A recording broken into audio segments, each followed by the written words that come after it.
Joyeux Noël à la famille Lukoki, joyeux Noël à la famille Tita, également joyeux Noël à la famille Fataki qui nous suivent en ces moments, qui ne cessent de nous écrire des messages. Merci d'être connectés sur Télé 50 et de suivre cette matinale spéciale dédiée à cette célébration des fêtes de Noël. Comme je vous l'ai annoncé, nous avons reçu en premier lieu un coach en danse et en second lieu, nous recevons un coach en chant. Pourquoi devrions-nous apprendre à chanter? Pourquoi ceux-là qui ont du talent musical, pour ne pas seulement parler de la chanson, ceux-là qui ont du talent musical doivent être encadrés en termes de voix? Elle est là pour nous en parler, Madame Benita Lubanda. Bonjour et bienvenue. Bonjour monsieur, merci. Voilà, alors, de base, comme je venais de le dire, pourquoi on doit apprendre à chanter? Ok, merci pour la question. Déjà, je suis très contente d'être là. Merci pour l'invitation. Alors, pour répondre de manière brève à cette question, j'aimerais dire déjà, il faut qu'on sache que lorsqu'on aime quelque chose ou qu'on sent qu'on est appelé à le faire, il faudrait beaucoup de discipline et beaucoup de travail.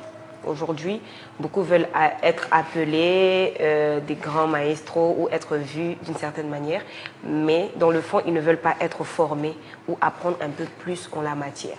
Alors moi, je dirais, pour ceux qui veulent évoluer dans la musique, dans le chant précisément, il est très important de se former, il est très important de se cultiver dans son domaine parce que ça sera, en fait, ça sera comme un poids pour vous. Bon, mais je peux parler en termes de force. Ça sera vraiment une force pour vous. Où que vous alliez, vous saurez quoi dire pour défendre ce que vous faites. Moi, je pense qu'en premier lieu, c'est ça le plus important. Alors, parlons d'abord de vous-même, personnellement. Quand est-ce que vous avez découvert votre talent artistique? Ok. J'étais très petite. J'étais très petite. Et il y a mes sœurs, que je salue en passant, qui chantaient déjà avant moi. Moi, je ne chantais pas. Enfin, je ne mettais pas ça en avant parce qu'on s'est retrouvés dans une famille chrétienne. Ma mère est pasteur. Je la salue aussi. Joyeux Noël à elle.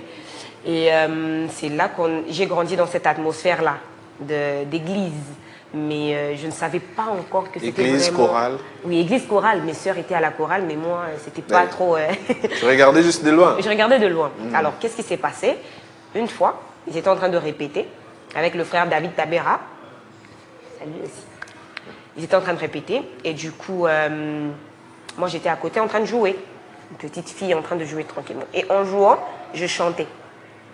Et c'est ce jour-là que le frère David a écouté. Oh, mais vous êtes là, vous chantez comme ça, mais votre petite sœur, elle chante en jouant. Mais ce qu'elle fait là, c'est plus que ce que vous faites. Comme les Makoma. Vraiment.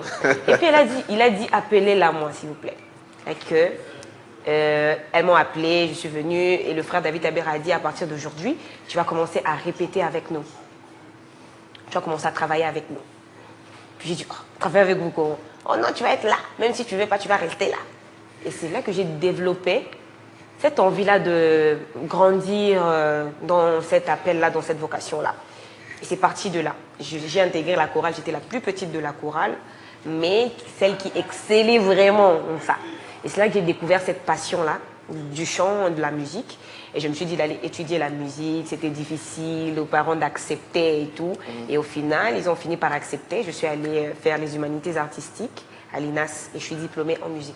Voilà, on va continuer avec votre parcours, parce qu'on pense déjà, oui, on voit déjà, on comprend que vous avez un long parcours. Je vais d'abord lire certains messages de ceux-là qui nous suivent également. Et voilà, on a eu beaucoup de messages, je ne sais pas par qui commencer. Alors, Nathan Kawa qui nous dit « Joyeux Noël à toute ma famille qui me suit depuis Ngaliema. Moi, je suis à Bujumbura. » Ah, nous vous saluons depuis Bujumbura. Vous qui saluez aussi votre famille, qui suit Télé 50 depuis Ngaliema. Merci beaucoup. Et il y a encore un autre message qui nous vient des États-Unis. Voilà, 2 messages qui viennent des États-Unis. Je vais lire un seul et puis les autres, je pourrai lire plus tard. Voilà. Bonjour, monsieur le journaliste, et joyeux Noël à vous. Je souhaite une joyeuse fête à mon épouse qui est à Kinshasa, madame Émilie Kawa, ainsi qu'à mes enfants. Je leur annonce que je viendrai le 28 pour célébrer la fête de Nouvel An avec eux. Merci beaucoup, monsieur, depuis les États-Unis, qui souhaite un heureux anniversaire, un heureux Noël à sa famille, c'est-à-dire madame et les enfants. Il viendra fêter ensemble avec eux. Voilà. Joyeux Noël à Sydney et Vietney Chibikoufwa. Là, c'est mon grand frère Chibikoufwa que je salue, qui nous suit également, hein, un journaliste, les grands frères, notre papa ici aussi à Télé 50, qui nous suit depuis la maison, je pense avec les enfants, dont l'un a célébré son anniversaire hier. Mais malheureusement, papa était au boulot, scotché au boulot. Tout de même, joyeux Noël à Sydney et Vietney Chibikoufwa. Que du bonheur pour cette journée de la nativité du Christ, cette journée de fête. Voilà, on continue avec votre parcours. Vous découvrez votre talent.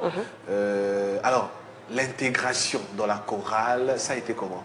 Ah, c'était nouveau pour moi, c'était quelque chose de nouveau pour moi, mais c'était très intéressant parce que je dirais que ça fait partie des moments de ma vie où j'ai beaucoup appris, beaucoup, concernant l'œuvre de Dieu et aussi la musique en particulier, parce qu'il y a eu un défilé des formateurs qui venaient nous apprendre beaucoup de choses. Il y avait de ceux qui disaient vrai, et il y a de ceux qui disaient faux. J'ai découvert avec le temps qu'il y a des choses qu'on a eu à nous apprendre. Ah non, non, non, c'était pas trop ça.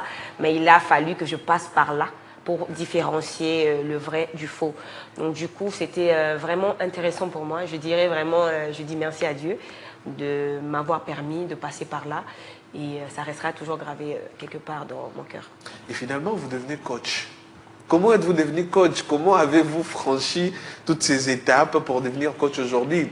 Okay. Au début, vous étiez désintéressé même de la musique et aujourd'hui coach. Qu'est-ce qui s'est-il passé? Il s'est passé beaucoup de choses. En bref? En bref, comme j'ai dit tout à l'heure, j'ai eu à étudier la musique à l'INAS.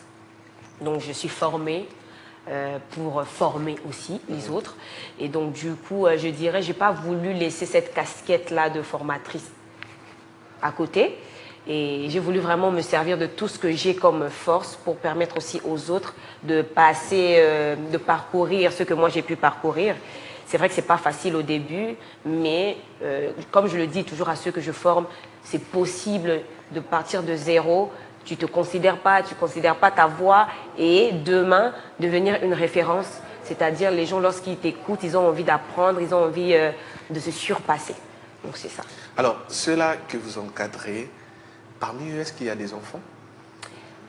Des enfants... Ou des adolescents? Il y a des ados, oui. Les adolescents, oui. Comment vous procédez à encadrer les ados? Est-ce que c'est facile de les accompagner? Parce qu'ils sont tout nouveaux dans cet art. L'apprentissage, c'est comment? Vous avez des casse-têtes? Vous vous énervez parfois? Non. Au fait, il faut juste comprendre, moi, ce que je fais au début, quand je commence une formation, je ne commence pas directement à faire chanter la personne, non. Je cherche à comprendre ou connaître la personne, cet enfant-là ou cet adolescent. J'essaye d'avoir une relation d'abord avec cette personne.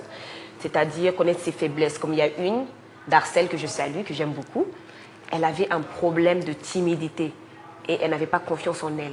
Mais en soi, lorsque tu l'écoutes chanter, vraiment, waouh. Mais elle-même, la manière dont elle sort la voix, tu sens qu'elle hésite et elle a peur de s'exprimer. Pour une telle personne, il faut apprendre à la connaître pour connaître ses faiblesses. Et lorsque vous ciblez les faiblesses de votre élève, vous pouvez maintenant l'aider d'abord par rapport à ces faiblesses-là. Parce que tant qu'elle n'a pas vaincu la timidité, peu importe les techniques que vous allez lui donner, elle va toujours se retenir de s'exprimer. Avoir peur. Voilà. Oui. Donc il faut l'aider d'abord à avoir confiance en elle, avoir confiance à ce qu'elle porte en elle. Et c'est cela qui va permettre à ce qu'elle puisse se surpasser davantage. Donc tout part de la pédagogie, je dirais. Donc comprendre la personne et essayer de l'aider par rapport à ses failles. Et lorsque vous arrivez à vaincre certaines faiblesses, c'est à partir de là que vous pouvez aller plus loin concernant la musique, sa voix, etc. Voilà, on va suivre un extrait. Hein. J'ai pu télécharger un extrait de vos prestations avec une fille, une petite adolescente. Et on va suivre, pour ceux-là qui sont à la maison, vous voyez au moins ce qui se passe quand on apprend à chanter. Et on revient tout juste après. D'accord.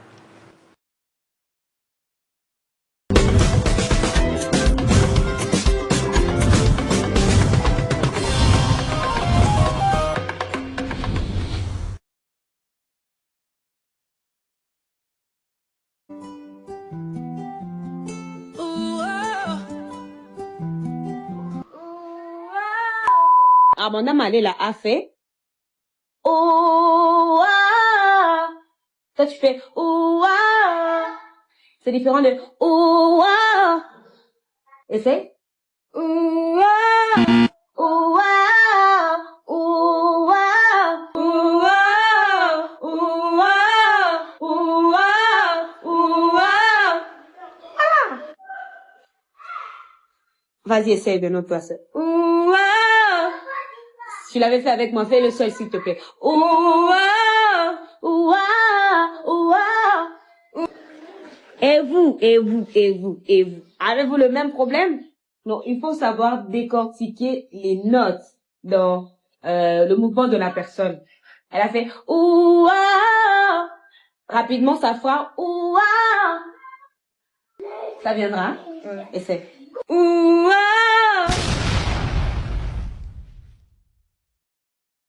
Alors, moi, en tant que profane, en écoutant les deux personnes chanter, c'est-à-dire vous ainsi que la petite ado, je trouve aucune différence.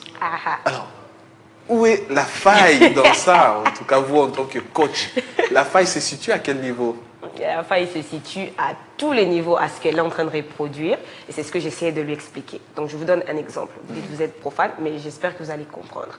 Par exemple, quelqu'un qui est du haut des escaliers. Il y a un qui va descendre marche après marche. Et s'il y a un autre qui fait un faux pas, qui glisse directement. Vous voyez, c'est différent. C'est deux descentes différentes. Vous allez tous vous retrouver par terre ou voilà, sur le sol, mais pas de la même façon. Il y a quelqu'un qui va descendre avec sûreté, avec assurance. Il y a un autre qui va se retrouver comme ça, par terre. Et c'est ça la différence, vocalement parlant. Il faut respecter les mouvements. J'ai parlé des mouvements vocaux. Il y a quelqu'un qui fait... Je peux chanter? Allez-y. C'est qu'on peut. Je vais faire la même chose. Ouais. Ouah, ouah. C'était la même chose. Moi, je faisais ouah. Elle fait ouah.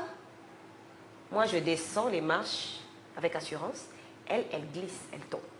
Vous voyez la différence? Cette manière de tomber est brusque pour elle. Et brusque. Et il faut maintenant, c'est pour travailler en fait comment on appelle ça? La légibilité, comment je peux appeler ça? La flexibilité de sa voix. Donc savoir gérer sa voix, savoir faire certains mouvements qui peuvent paraître difficiles aux autres, mais toi tu sais le faire parce que tu as eu à travailler ça et ta voix est de plus en plus flexible au fait à certains mouvements. Donc c'est ça la différence.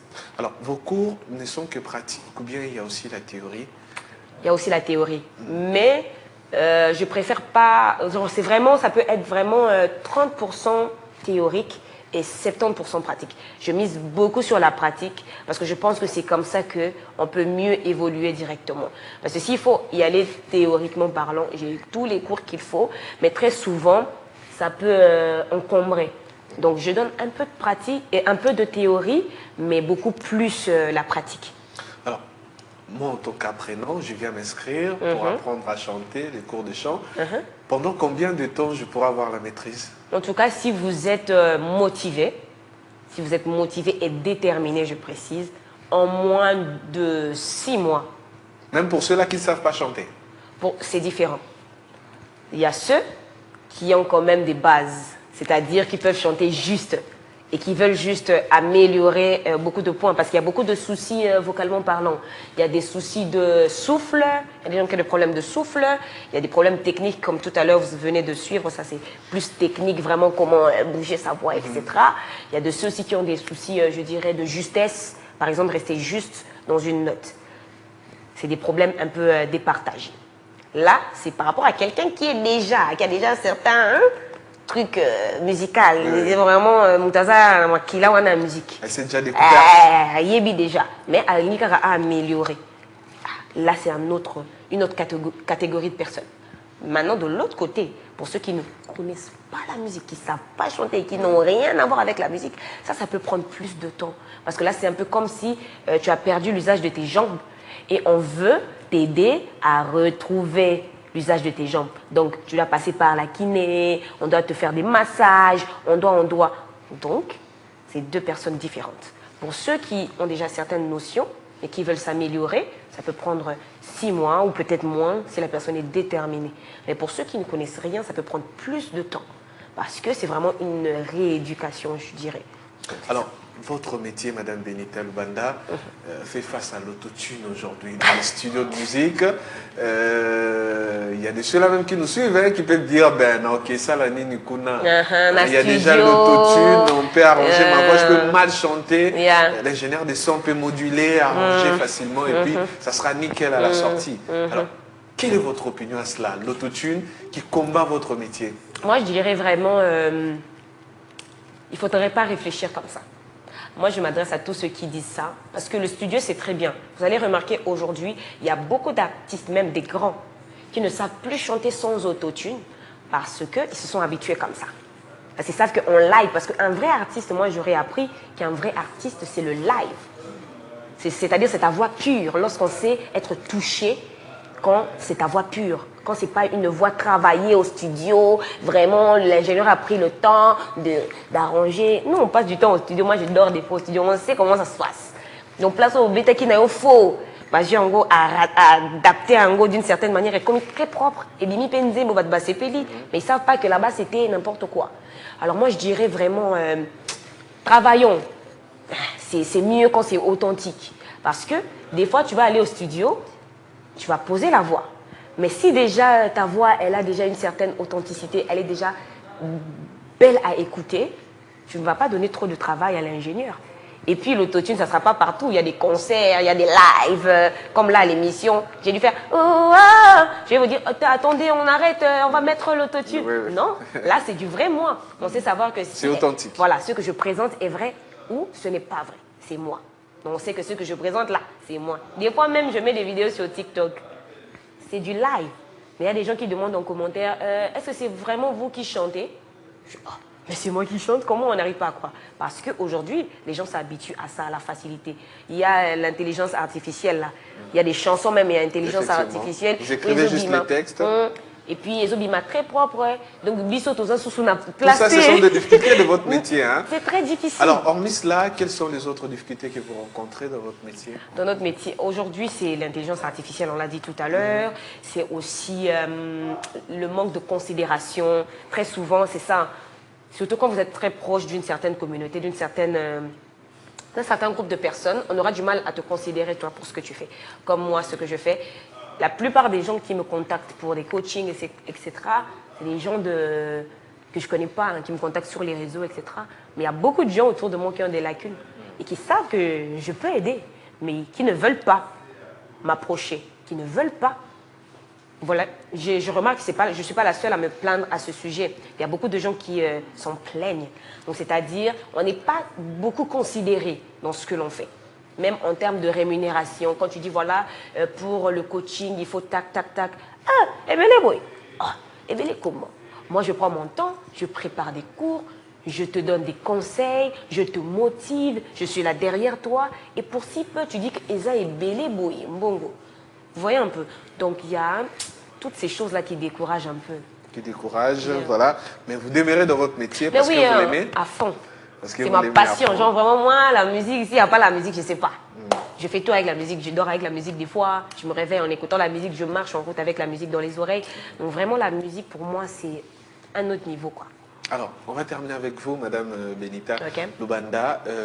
Quel message vous lancez à ceux-là qui vous suivent et surtout à ceux-là qui se sentent déjà tickets pour venir suivre au moins les cours ou juste pour venir voir ce que ça se passe?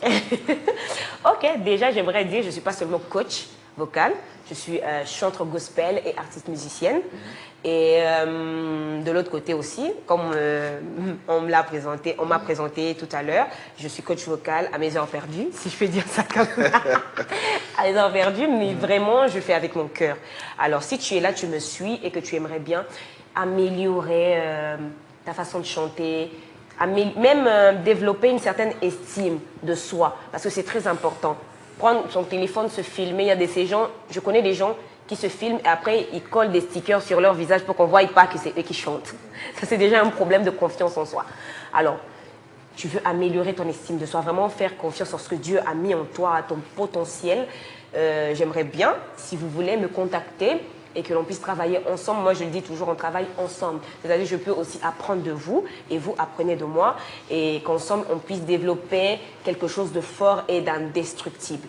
Alors, au cas où vous voulez me contacter sur mes réseaux sociaux, c'est Benita L. Sur Instagram, Benita L. TikTok, c'est Benita L officiel. C'est tout, hein. Je pense Facebook, Benita L aussi. Et voilà, je ne sais pas s'il faut donner un numéro. Oui, si cela vous va, en tout cas. Il n'y a pas de souci. Vous pouvez nous contacter au 082 033 0378. Je répète, 082 033 0378. Voilà, Madame Benita Lubanda.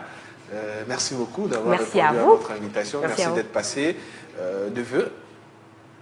Oui, bien sûr. Aujourd'hui, c'est Noël. Alors, je souhaite un joyeux Noël et meilleurs vœux à toute ma famille, à ma mère Astrid Lubanda, à mon grand frère Dan Bumba, à ma sœur Éloge qui me suit peut-être depuis le Maroc, à ma sœur Prosper Lubanda, à mes 3 petits frères, Glody, Grace et Jacouné, à mon amie Déborah, je t'envoie des gros bisous, à toi et à tous ceux qui m'aiment.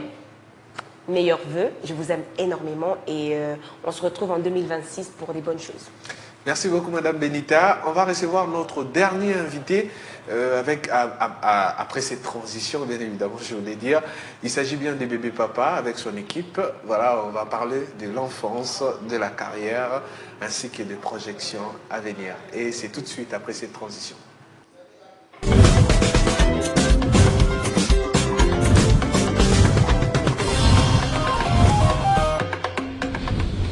la belle nuit de Noël, la neige étend son manteau